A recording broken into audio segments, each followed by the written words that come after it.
Lake levels are having an impact on boaters and beaches. The water at Lake Lanier is falling. Now, on the left, you can see the lake in January. On the right is what the water looks like now. As Channel 2 meteorologist Katie Walls reports, the lake is running 5 feet below normal, exposing shoreline, debris, and rocks.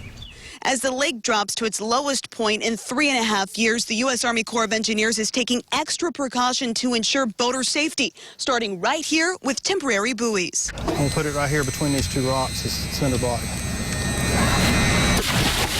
Channel 2 Action News rode along with the U.S. Army Corps of Engineers as they stayed ahead of the drought, marking dangerous debris just below the surface. We always advise the public to be very responsible and cautious when the lake starts to drop, because these hazards, we don't know where all of them are at.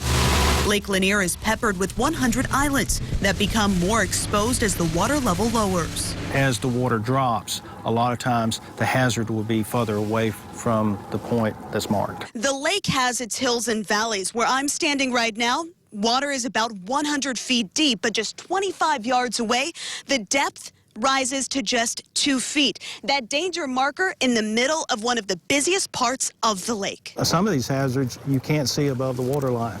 They're just below the water line with the lake being 5 feet down. U.S. Army Corps of Engineers Natural Resources Manager Nick Baggett told me that at this time their public boat ramps are unaffected, but just 3 feet lower, many ramps become unusable. As for the beaches, he's already seeing impacts. Now this is Buford Dam Park back here, one of the largest beaches. The use is getting to be minimal because the water level is just not high enough. So far, there have been 16 deaths at Lake Lanier, 11 water-related, an already too high number that Baggett doesn't want to see climb as water levels lower. It can be a dangerous place if you don't watch what you're doing. In Hall County, I'm Severe Weather Team 2 meteorologist Katie Walls, Channel 2 Action News. Well, not a bad day to head out to the lake. It's going to get hot once again, but we are tracking a few little changes to your weather. Here's meteorologist Brian Monahan in Severe Weather Center 2. And the change we really need is some steady rain. You saw those lake levels really dropping across North Georgia. I'm going to have an update on that for you. Coming up over the next couple of minutes, we are about 5 feet right now below full summer pool out at Lake Lanier, and that exposing some of those dangers that Katie Walls was just telling you about a moment ago out on that boat tour out on Lake Lanier. Outside live over Midtown and downtown Atlanta this morning, partly cloudy. It's warm, it's humid. We're going to see some isolated storms today, but again, it's just not going to be enough to raise some of these lake levels across North Georgia. What we really need is a steady couple or 3 or 4 days of rain, and you know that's just not in the forecast here as we head over the next few days.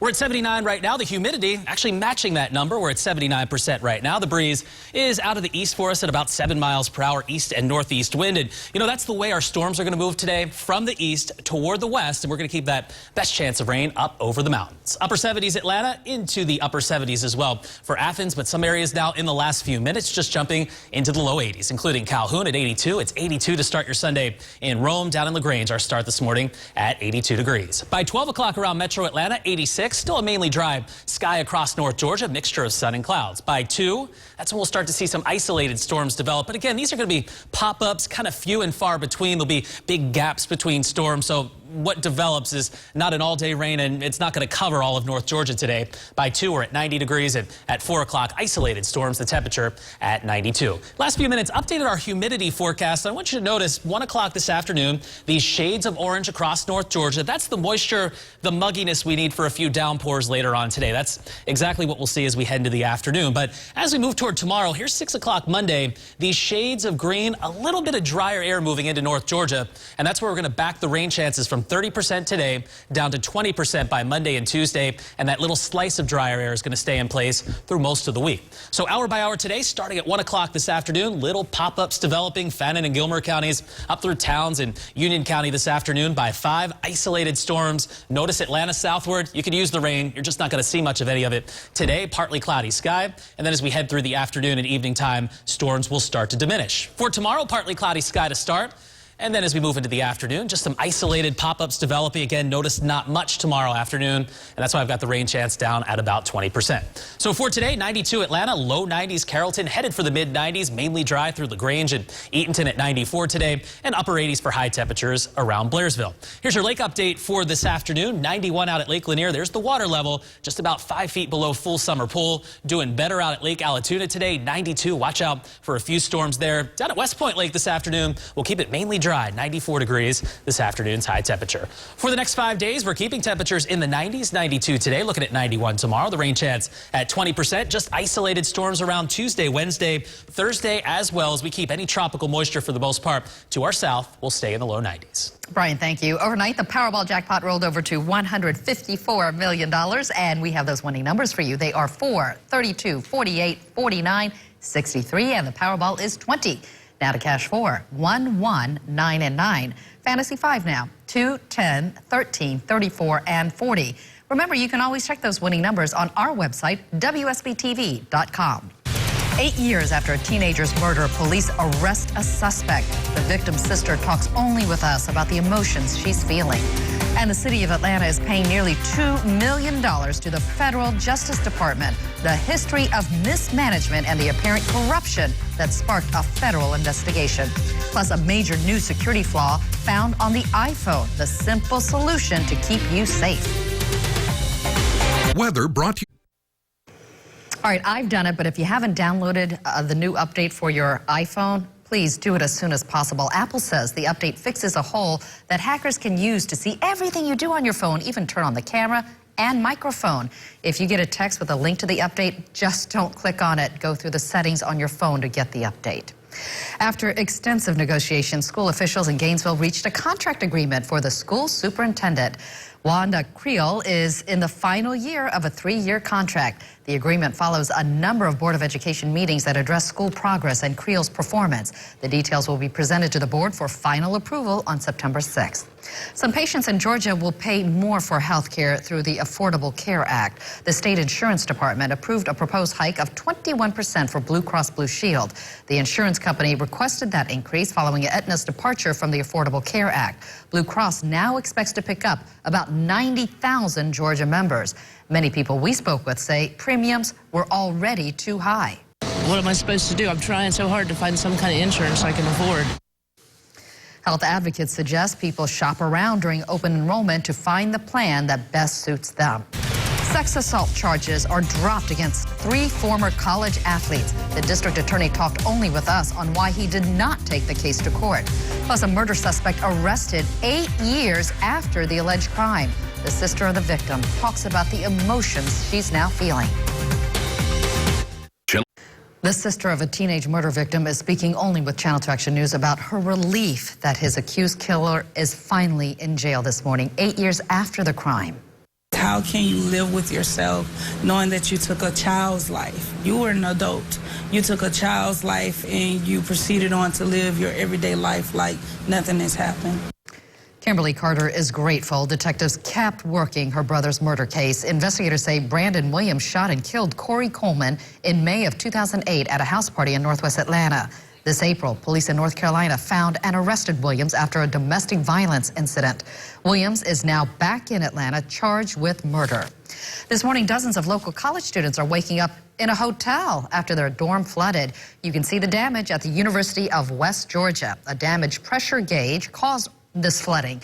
Nearly 50 students are staying at a Holiday Inn in Carrollton for the next few weeks. No one was injured. University police are now investigating whether the damage was intentional or just an accident. A local man paralyzed while riding waves during his vacation. His doctor is giving us insight into the injury. And a carjacking suspect is on the run this morning. Measures police are taking to find the person who shot a 77-year-old man. Next. You are looking live over Midtown Atlanta, where we're seeing just a few more clouds this morning. It's warm out and getting hotter by this afternoon. Channel 2 Action News Sunday AM continues right now. Live, local, late breaking. This is Channel 2 Action News Sunday AM. Coverage you can count on. Thanks for making us a part of your weekend. I'm Sophia Choi, along with meteorologist Brian Monahan. And Brian, some of us might see a little bit of rain today. Just a few showers and thunderstorms around, a few more than we saw yesterday, but still most of us will get through the day dry. We've got blue sky. We're dry right now out in Coweta County. Nice start to the day as we look live in Noonan. A few fair weather clouds out there. A few more clouds have made it in a little bit farther off to the east around metro Atlanta. Here is Midtown and downtown underneath that partly cloudy sky. Just about 80 degrees right now. The humidity high at 79%. Temperatures 70s and 80s now. Already 82 in Rome. It's 83 in LaGrange. Going to be a hot day today down in Eatonton. Temperature at 81. By 11 o'clock, low to mid 80s pretty much across the board across North Georgia. By lunchtime, most areas dry, but a few little pop-ups developing here and there, especially up in the North Georgia mountains. More of that as we head into the afternoon. Here's 3 o'clock. Isolated storms popping up, especially over the mountains, but we'll see a few more develop around metro Atlanta. And then as we push toward early this evening, late this afternoon, here's 5, watching those storms move toward our western counties. Coming up, I'm updating a map to show you specifically that breakdown of our rain chances for the day today. And we'll take a look at what's happening in the tropics. A lot of activity as we head toward the peak of the season. All right, we'll see you soon. Thank you, Brian. New from overnight, police are looking for a young carjacking suspect who shot an man in southwest Atlanta. The victim survived. Channel 2's Steve Gelbach is live at Grady Memorial Hospital in downtown Atlanta, where that man is now recovering. Steve, he was shot multiple times. We know he was shot in the chest, Sophia, but what's most disturbing here is what police say witnesses told them about the shooter after he fired that first shot. The 77-year-old man was walking with his wife back to his car in the Princeton Lake subdivision. They were leaving a house party around 11 Saturday night. When they got to his Cadillac parked on the curb on Ramsey Close, police say he was approached by a suspect with a gun demanding his car, but apparently the victim wouldn't give up his caddy without a fight. Police are still trying to sort out exactly what happened, but say there was a struggle. The man was shot, then dropped to the ground at the side of his car. Police say witnesses then told them the suspect walked away, but looked back, saw the victim still moving, and then came back and fired again. Witnesses described that suspect as a young black male, likely a teenager, who got away in what we're being told is a black sedan. And the victim is here at Grady Memorial Hospital recovering this morning with those gunshot wounds. He is expected to survive. His wife, who was with him at the time, was not injured.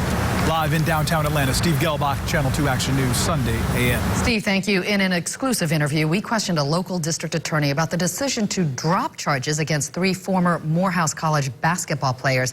They are accused of sexually assaulting a Spelman College student.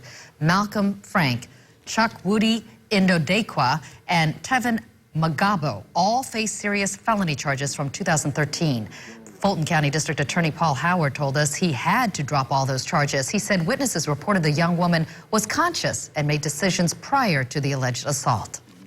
Based upon the circumstances, that they might not have been able to tell that she was not giving them her consent.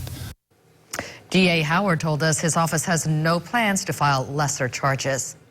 A man accused of torturing and murdering a mother and son appeared in court on Friday. Ricky Taylor has additional warrants on his rap sheet. He's accused of killing James Schrammick and his mother Nicola at their Gwinnett County apartment earlier this month. He's in jail now without bond. One of the new warrants is for burglary.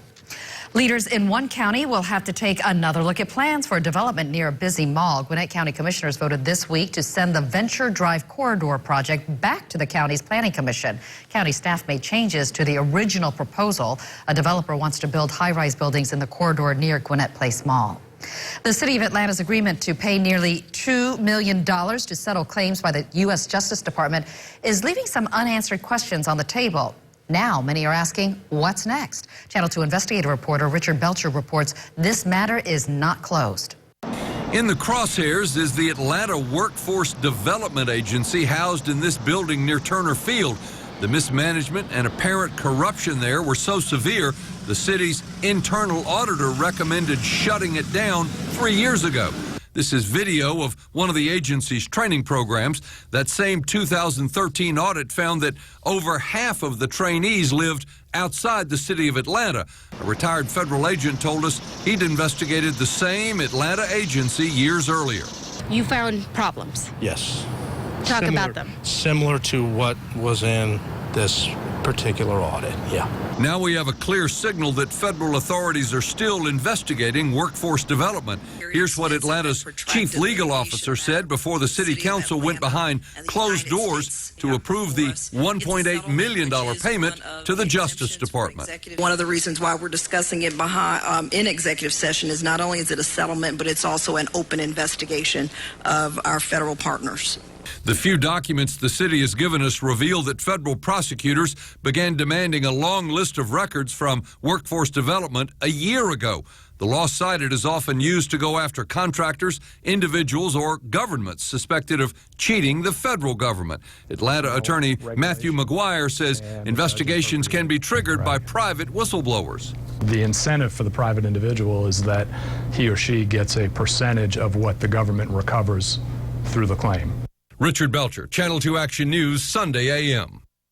Whether there was a whistleblower isn't clear, and McGuire says federal authorities could have begun the investigation on their own. The city's payment apparently settles the civil matter, but does not tell us anything about the status of an apparent criminal investigation. The U.S. Attorney's Office declined comment.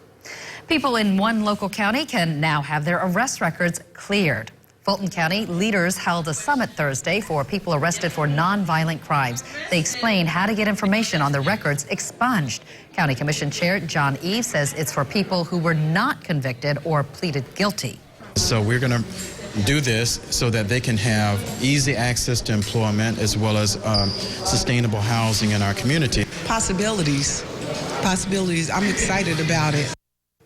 The next meeting is scheduled for September 15th. The summit to get records cleared will take place in October.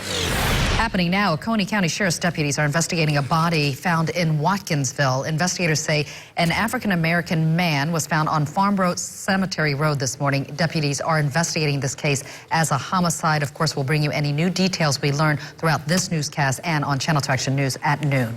Right now, let's get another look at the roads this morning. Here's Veronica Rell, live in the traffic center. Hi, Veronica. Hello, Sophia. Right now, police are on scene of a crash over on 285 eastbound. That ramp to Riverdale Road blocked because of it, so expect a little bit of delay. Of course, you're slowing because of construction. 20 westbound, making your way from Fulton Industrial Boulevard out to Thornton Road, taking up 2 right lanes. And also construction, want to remind you, 285 northbound, the ramp to Bolton Hollowell Road Parkway currently blocked off for construction. And now let's travel outside, get a live look at Traffic Tracker 2. As you can see, 285 over at Hollowell blocked off for construction. With Atlanta's best traffic coverage, I'm Veronica Harrell, Channel 2 Action News, Sunday AM. A local man is paralyzed after a wave at the beach slammed him into the shore. Doctors are telling us why it's more common than you might think. Plus, some neighbors say their subdivision has become a dangerous cut-through for drivers, what they'd like to see city officials do, and why their hands might be tied. And new complaints in the case against an officer accused of murdering an unarmed naked military veteran. Why there's concern an election could impact the case. A veterans group is calling on DeKalb County to try a police officer in a deadly shooting before the current district attorney leaves office. If the case go over until next year, the new DA comes in as well as other assistant DAs, it's going to take a long time. Justice for Veterans delivered a letter to the judge presiding over the Anthony Hill case on Thursday. Investigators say Officer Robert Olson shot the 27-year-old veteran who was running around the apartment complex naked in March of 2015. The group says Olson was indicted on a murder charge 7 months ago, and it's taking the case too long in the system. The district attorney responded and said the scheduling of the case is out of their hands. It's now up to a judge to get it onto a calendar. 4 gas station workers are facing citations in an illegal gambling sting. The GBI carried out a sting at a Shell station on Jonesboro Road and a Chevron station on Terra Boulevard in Clayton County. Investigators got tips about cash payouts. One of our producers questioned a gas station employee. We're doing a story about the gambling machines over here. I don't know about this, sir. You don't know? No. You didn't have any gambling machines? I don't know about this, sir. Agents with the Georgia Bureau of Investigation say there were illegal cash payouts for video gaming machines. Authorities also removed those machines. Airport employees go for an early morning walk on a runway. What they're doing to keep airplanes safe at the world's busiest airport. Clouds but no rain just yet over Midtown and downtown Atlanta. Coming up, updating our rain timeline, plus brand new information in the last 5 minutes on a brand new tropical depression. And a local man paralyzed after a wave pushed him to the shore while body surfing. We talked with this father of 4 about his willpower to walk again. A Forsyth County father is sharing how one last wave at the beach changed his life. His doctors say this type of injury is really not uncommon. Channel 2's Wendy Corona tells us what happened and what we can learn. There's a lot of people body surfing at a lot of different beaches, and there's accidents happen. But Stephen and Renee Frankie say it was no accident that July day on the beach in Alabama, that nurses were nearby to help after a wave slammed him through shallow water into the shore. I watched my husband come out of that ocean, and I watched God bring him back with us. Here you see the mark on Stephen's forehead where he hit the shore. A week after the accident, he arrived at the Shepherd Center. Unfortunately, we do see a lot of these injuries, especially in the summertime, from all parts of the country. Find your balance. All right, get that hand over, get that balance. Since he's been here for the last several weeks, he has regained some strength on his left leg, and to the point that he can kick it out now. It feels really good. All right, so our feet solid. Standing, arm and leg strength, and toe wiggling in the first few months from the accident date is very encouraging for Stephen and the staff to get him walking again. I think he has got a pretty good shot at it. When Stephen arrived in late July, all I had was the ability to shrug my shoulders. Now, his wife thrilled to have new milestones to share with their 4 children. And to watch him today stand up with the help of Bridget, it's amazing. There it is. It's a miracle. I'm confident I'm going to be able to walk. Wendy Corona, Channel 2 Action News, Sunday AM. Stephen has a discharge date in October, and his goal is to walk out. We are hoping and praying for him. If you'd like to help the family with their mounting medical costs, we have a link to their GoFundMe page on our website, WSBTV.com. A group of community activists wants to help bridge a gap between young African-American people and the police. Our Fred Blankenship was at the 100 Black Men of Atlanta discussion on community policing and criminal justice on Friday. Members say they want to find ways to get people and police to work together. Representatives from the Atlanta Police Department and the Fulton County Sheriff's Office were also at that meeting.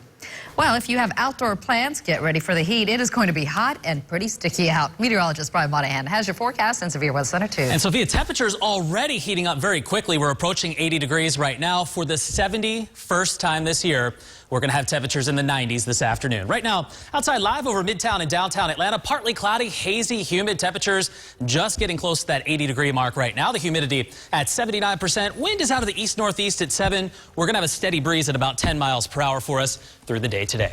We're in the 70s now in Blairsville, upper 70s as you head down through Gainesville. Athens, good morning to you. Partly cloudy sky. It's dry right now. We're at 78, 82 in Eatonton, starting at 83 this morning in LaGrange. By 11 o'clock this morning, so just a few minutes from right now, it is dry as we finish off the late part of the morning. Temperature at 83 degrees. By 1 o'clock, we're at 88. Mainly dry weather still. Just a few isolated pop-ups developing across North Georgia. And as we work toward 3 o'clock this afternoon, isolated storms, the temperature in the lower 90s. Big high pressure sitting overhead right now that is moving to our east. So as that high moves to the east, clockwise flow around it, we're going to pull a little bit more moisture in the direction of North Georgia today. And by 1 o'clock, we'll track a few isolated storms, especially up over the North Georgia mountains. By 5, notice these rain areas pushing to the west. What I do want you to notice, though, today, they get a little closer to metro Atlanta this afternoon. That's why I have the rain chance at about 30% this afternoon. By this evening, clouds will start to dissipate. Partly cloudy sky for us by 11 o'clock tonight. And then we start things off all over again tomorrow. Mixture of clouds and sunshine.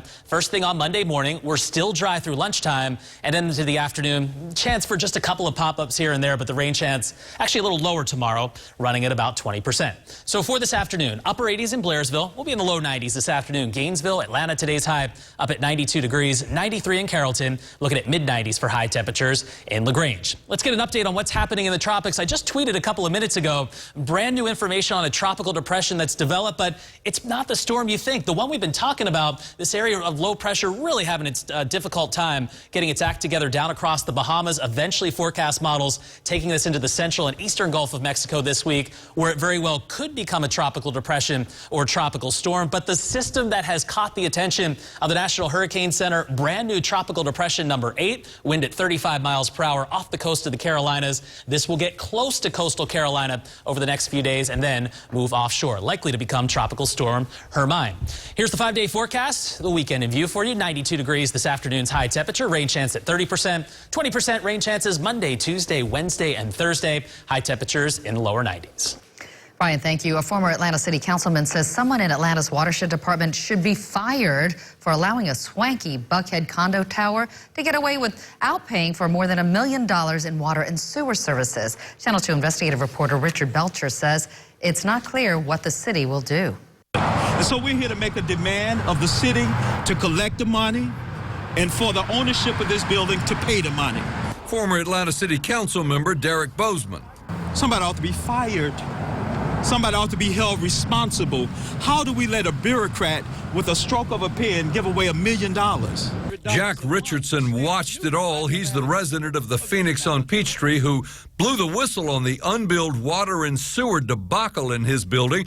This week, took his complaint to City Council.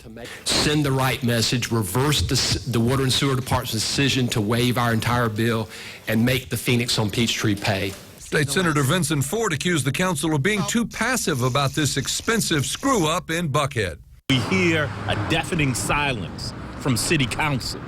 We hear a deafening silence from those people who are sworn to stand up for the citizens of the city of Atlanta. Newly installed Watershed Commissioner Keisha Powell told council members this week the matter is not closed, but offered no specifics. I pressed for some today. Specifically about this building and the unbilled water and sewer, is that matter closed? It's not closed because we're here right now talking about it, right? But is the department going to do anything about it? That's to be determined. More important than an investigation, I think we've got to search our hearts and conscience, Richard, and ask ourselves, who are we as a city?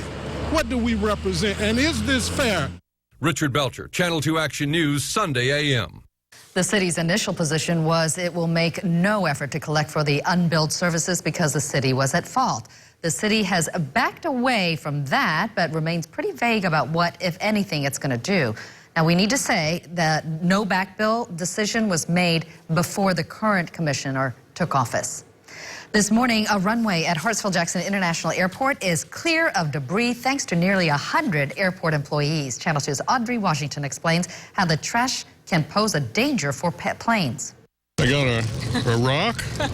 I got a boat. Mike Mahady is proud of what he picked up. I think there's some kind of caulking. He, along with about 100 other airport employees, woke up early on Wednesday to walk runway 8 left here at Hartsfield-Jackson Atlanta International Airport.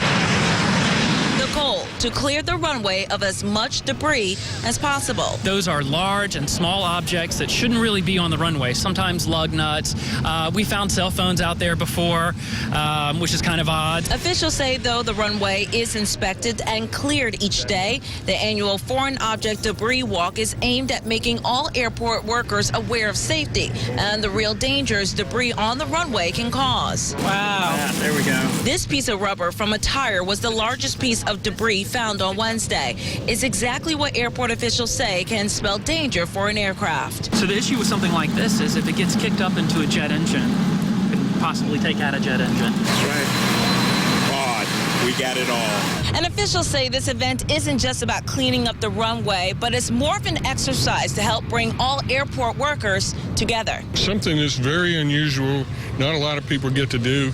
It's beautiful out there. What a beautiful day. Sunrise coming up is great. At Hartsfield-Jackson International Airport, Audrey Washington, Channel 2 Action News, Sunday a.m. Today on This Week with George Stephanopoulos, the mudslinging is getting messier in the presidential race. Both candidates are dealing with controversy. Here's Martha Raddatz with a preview of today's show.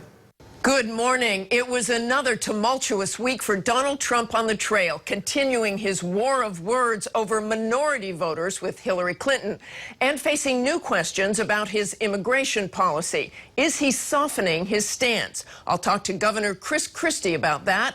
And I go one-on-one with interim DNC chair Donna Brazile to talk about new worries that more Clinton emails may be released before November. Plus a look at my trip to France and the fight there against radicalization. It's all coming up on This Week. Right now, Atlanta police are looking for the person who shot a 77-year-old man several times, even when he was already hit and on the ground. A look at our top story is next. Right Right now, police are looking for a young man, possibly a teenager, who shot a 77-year-old man during an attempted carjacking. Investigators say the victim was walking to his car with his wife when the gunman came up and demanded his car keys. Witnesses say there was a struggle and the suspect shot the man in the chest. Moments later, he shot the victim again while he was lying on the ground in southwest Atlanta. The man survived and is now recovering at Grady Memorial Hospital. Let's get an update on your forecast from Brian. Sunshine and some clouds mixed, but no rain just yet. Outside live over Midtown and downtown Atlanta. Warming up. These temperatures just updating in the last couple of minutes. We're at 81 right now. Still very humid. And with that humidity, with the heating of the afternoon, we're going to pick up a chance of storms. In fact, as we move toward 3 o'clock, I want you to notice that best chance of rain is going to be in the mountains, but a few more storms will drift down toward metro Atlanta today. So the rain chance at about 30% to finish off your Sunday. 92 degrees the high. It's a hot day. Rain chance is still pretty low Monday, Tuesday, Wednesday, and Thursday. We'll keep them at about 20% with an isolated storm chance each day. And our string of 90s continues. We'll stay in the low 90s straight through the middle of the week. Day 71 today, right? 71 today. By Wednesday, we'll be at day 75. Whew, okay. Thanks for counting on Channel 2 Action News Sunday AM. And remember, our team never stops. We're constantly breaking and updating stories on WSBTV.com. Don't forget to download our free news and weather apps for your smartphones and tablets. And we hope to see you back here in just 1 hour for Channel 2 Action News at noon.